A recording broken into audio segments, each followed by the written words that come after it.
Hi everyone, welcome back to our channel. আমি Mona Lisa. তো সবাইকে গুড মর্নিং। আর এই দেখো, কোকো ঘুম থেকে সবে উঠলো। ওঠার পরে যা গরম পড়েছে, কোকো এখন পাগলামো শুরু করে দিয়েছে। দেখো চিনির অবস্থা। কোকো যেমন যা পারে প্লাস্টিক নিয়ে খেলে, সেরকম চিনিও এখন প্লাস্টিক নিয়ে খেলতে শুরু করে দিয়েছে। এটা কেড়ে নিলেই ও রেগে যায়।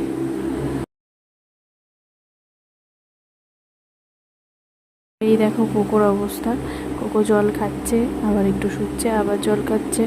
আবার ও কী করে, জল খেয়ে একটু একটু করে নিয়ে নিচে ফেলে ফেলে ওটার উপরে শুয়ে থাকে। যা গরম পড়েছে, ওর আর কিছু ভালো লাগে না। এই দেখো চিনির অবস্থা। খেলতে খেলতে খাঁচা পেয়ে এখন ওপরে উঠে গেছে। এরকম সকমটা শুধু দেখো।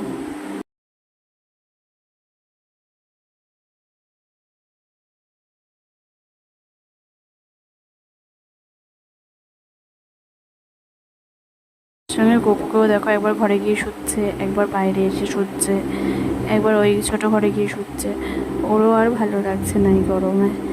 আসলে যেখানে ঠান্ডা পাচ্ছে সেখানে গিয়ে শুয়ে পড়ছে। আমি চলে এসেছি স্নান টান করে। তারপরে একটুখানি হেয়ারটাকে ক্রিম্পিং করলাম, কার্লস করলাম, করে একটু সাজুগুজু করে একটু রিলস করছিলাম। তো এখন খেতে যাব। আর খেতে যাওয়ার আগে একটু কোকোকে দেখো।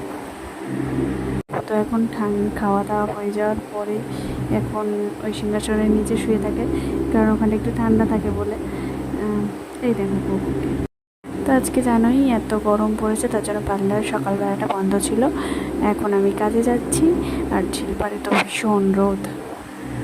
ফাইনালি আমি টোটো পেয়েছিলাম এবং টোটো থেকে নেমেও গেছি। মাঝ রাস্তায় নেমে যেতে হয়, যেহেতু এই গলির ভেতরে টোটো ঢোকে না। এই গলি থেকে আমাকে আবার ওইদিকে মেন রাস্তায় যেতে হয়। তো ওখানেই আমার পার্লার। তো আমি এখন পার্লারে ঢুকে গেছি, আর এত গরম, একটু পার্লারে এসে এসিটা চালিয়ে বসলাম। এত গরম আর পারা যাচ্ছে না।